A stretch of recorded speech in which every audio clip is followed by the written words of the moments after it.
부처님의 핵심적 가르침에는 원인과 결과라는 것이 있습니다.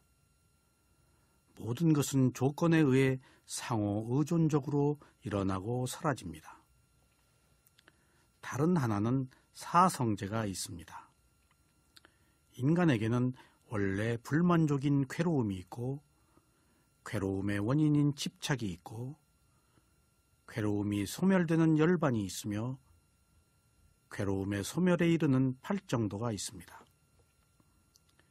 여기에는 괴로움이 있다는 세속과 괴로움을 해결하는 출세관이 있습니다. 바로 이러한 핵심적 교리는 부처님이 없는 것을 만들어낸 것이 아닙니다. 원래 세상에 있는 것이지만 모르고 있는 진리를 부처님께서 찾아내신 것입니다. 이것이 바로 깨달음입니다. 이러한 진리는 부처님이 말씀하셔서 진리가 아니고 가장 고귀한 진리이기 때문에 부처님께서 말씀하신 것입니다. 지금부터 부처님께서 설하신 대념처경의 서언의 일부를 읽어보겠습니다. 나모 따싸 바가와또 아라하또 삼마 삼부따싸 나모 따싸 바가와또 아라하또 삼마 삼부따싸 나모 따싸 바가와또 아라하또 삼마 삼부따싸. 이 빨리어 예경문을 우리말로 옮겨 보겠습니다. 존귀한 분, 공양받아 마땅한 분, 바른 깨달음을 성취하신 분께 귀의합니다. 존귀한 분, 공양받아 마땅한 분, 바른 깨달음을 성취하신 분께 귀의합니다. 존귀한 분, 공양받아 마땅한 분, 바른 깨달음을 성취하신 부처님께 귀의합니다. 대념처경 서언. 나는 이와 같이 들었습니다. 한때 부처님께서는 구루스 지방의 감마사 담마라는 상업 도시에 머무셨습니다.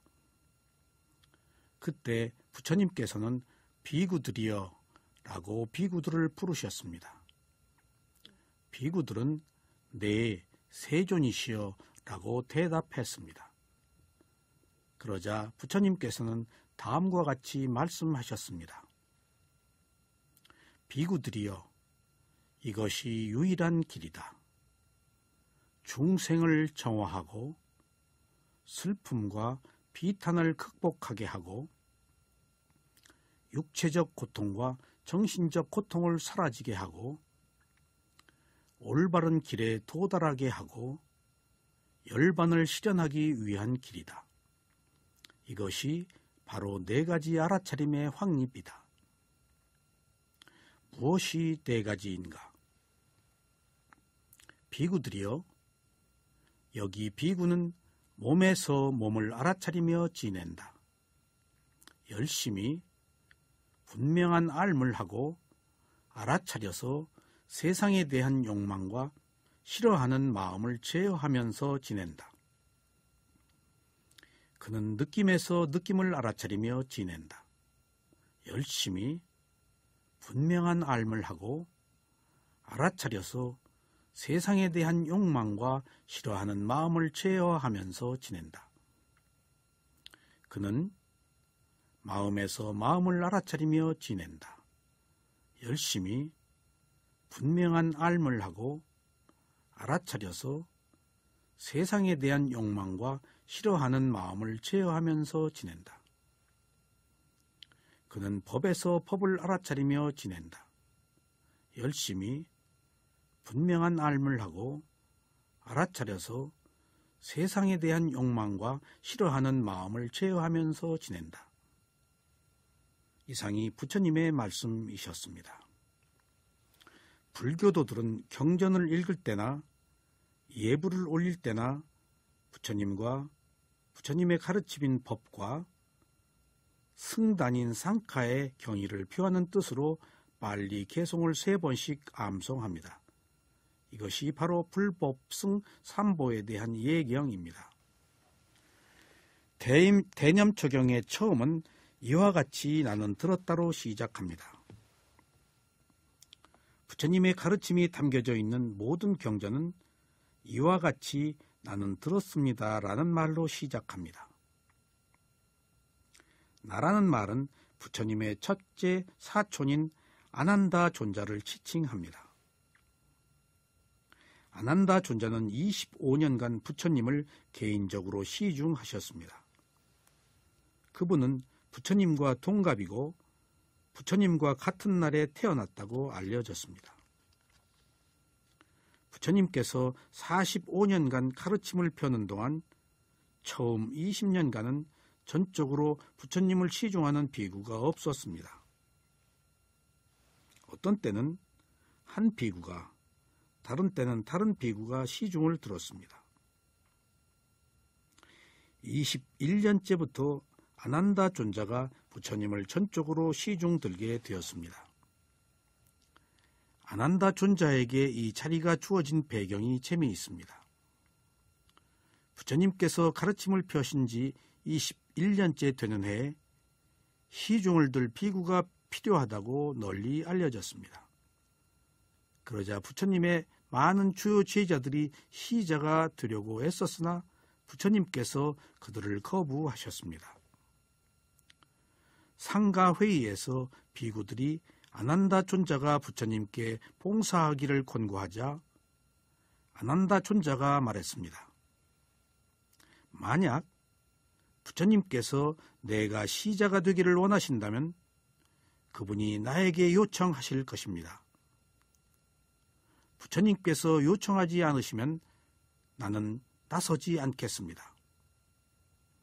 그리하여 마침내 부처님께서 아난다 존자에게 시자가 되어줄 것을 요청하셨습니다. 아난다 존자는 어떤 조건 아래에서만이 그 자리를 맡겠다고 응답하셨습니다. 아난다 존자가 말한 8가지 조건이 있습니다. 처음에 4가지 거부하는 조건입니다. 그리고 다른 4가지 원하는 조건이 있습니다. 그래서 아난다가 시자가 될 때 이런 8가지 조건이 충족되었을 때 시자가 되겠다고 선언했습니다. 4가지 거부하는 조건들은 다음과 같습니다. 첫째, 부처님께서는 내가 시자라는 이유로 부처님께서 받은 어떤 가사도 주지 말 것을 요청했습니다.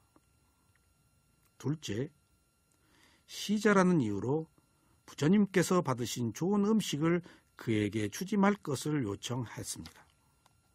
셋째, 부처님의 향기로운 방에 머물게 하거나 톡방을 갖도록 하지 말 것을 요청했습니다. 넷째, 만약 어떤 사람이 부처님을 자기 집으로 초대해서 공양을 같이 하고자 할 때 아난다 존자는 그 초대에 포함하지 말 것을 요청했습니다. 이것들이 거부하는 4가지 조건입니다. 아난다 존자는 부처님과 그러한 관계로 어떻게든 물질적인 혜택을 받는 것을 원하지 않았습니다. 다음으로 4가지 원하는 것은 다음과 같습니다. 첫째, 그는 부처님을 대신하여 어떤 초대도 수락할 권리를 가지며 아난다 존자가 초대를 수락하면 부처님께서는 반드시 초대받으신 장소로 가셔야만 합니다. 둘째, 멀리서 온 신심 있는 불자가 어느 때나 부처님께 데려오도록 허락되어야 합니다. 셋째, 어떤 문제가 생기면 바로 부처님께 제기하도록 허락되어야 합니다. 만약 아난다 존자가 어떤 것이건 의구심을 가지면 부처님께 가서 의구심을 없애주기를 요청할 수 있는 권리를 가지는 것입니다. 즉, 부처님께서는 아난다 존자의 어떤 질문에도 답하시도록 항상 개방되어 있으셔야 한 것입니다. 넷째, 부처님께서는 아난다 존자가 없을 때 하신 법문을 그에게 반복하셔야 합니다. 이 마지막 사항이 이와 같이 나는 들었습니다 라는 말과 관련해서 매우 중요한 의미를 갖습니다. 부처님께서는 이 모든 조건을 승낙하셨고 아난다 존자는 이 조건 하에서 부처님의 개인 시자가 되었습니다. 부처님께서 아난다 존자가 없을 때 하신 법문을 어떤 것이든 항상 아난다 존자에게 반복하여 말씀해 주셨습니다. 그리하여 아난다 존자는 부처님께서 펴신 모든 법문과 가르침을 전부 알았습니다. 수행자 여러분, 역대 25분의 모든 부처님들은 반드시 뛰어난 기억력을 소유한 수행자를 시자로 두고 있습니다. 전법을 위해서 필요하기 때문입니다. 그래서 이렇게 나는 들었다는 부처님께서 말씀하신 진실을 말한다는 엄숙한 선언입니다. 이는 아난다 존자의 이야기가 아니고 부처님의 말씀이란 선언인 것입니다. 그러나 부처님의 말씀이 아닌 후대에 만들어진 경전에서도 똑같이 이렇게 나는 들었다로 시작되는데 이것은 아난다 존자의 말이 아니고 일반적인 관용어로 사용된 것이라고 아셔야 합니다. 첫 번째 아비담마 책의 주석서에 서인 법집론 주석서라는 책에서 아난다 존자에 대한 칭송의 말을 볼 수가 있습니다.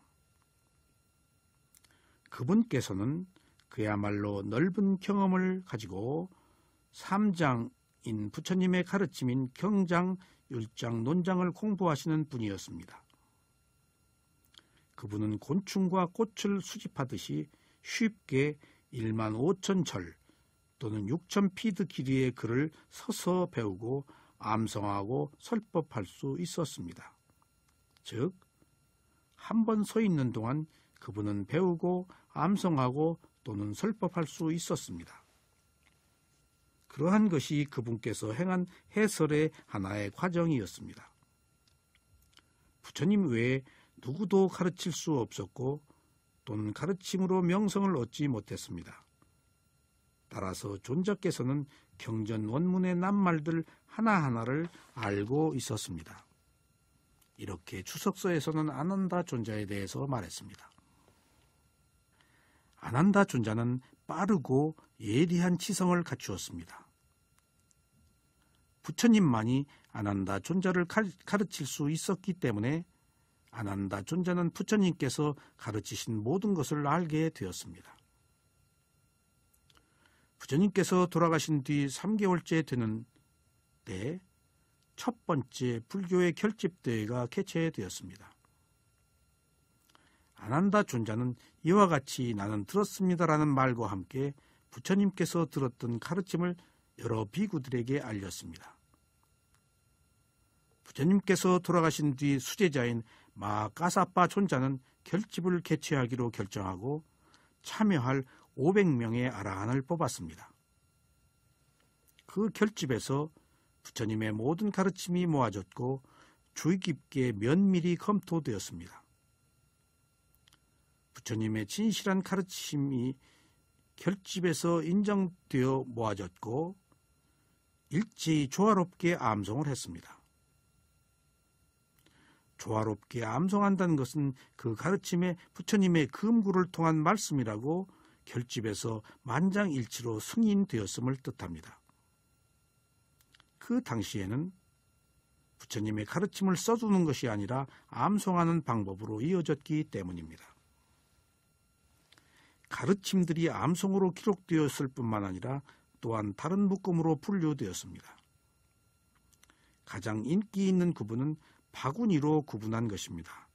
이것을 위나야의 바구니, 즉 비구와 비구니가 지켜야 할 계율을 다룬 부인 숫다의 바구니, 즉 법문부 아비담마 바군이 논장, 즉 높은 가르침의 부로 이루어졌습니다. 대념적용은 법문부에 속합니다. 이렇게 기록되고 모여진 부처님의 가르침들은 부처님께서 돌아가신 지 약 500년 되던 때 스리랑카에서 야자수 입에 쓰여지기까지 입을 통해서 한 세대에서 다른 세대로 전해졌습니다. 여기 중요한 사실이 있습니다. 우리가 글로 써서 전할 때는 글을 잘못 쓰기 때문에 오자가 나서 뜻이 왜곡될 수가 있는데 구전으로 암송해서 전할 경우에는 그 뜻이 더 완벽하게 전해진다는 사실입니다. 위에 말한 것처럼 첫 번째 불교인 결집대에서 마까사파 존자가 부처님 가르침의 사실 여부에 대하여 의문을 제기했고 이에 두 존자가 이들 질문에 응답했습니다. 비구와 비구니들을 위한 계우를 다룬 율장에 대하여는 우빨리 존자가 답변하였습니다. 경전에 대해서는 아난다 존자가 응답했습니다. 부처님께서 가르침을 펴신 법문은 이렇게 모두 84,000경입니다. 1차 경전 결집 때에는 가섭 존자가 주재하였는데 아라한이 500명이 모여서 부처님의 말씀을 정리했습니다. 이때 아난다 존자는 수다원이었습니다. 그러나 밤이 새도록 그는 경행을 하고 새벽에 이르러 피곤해져서 자리에 누울 때 아라한이 되어 다음 날 경전 결집에 참여할 수 있게 된 것입니다.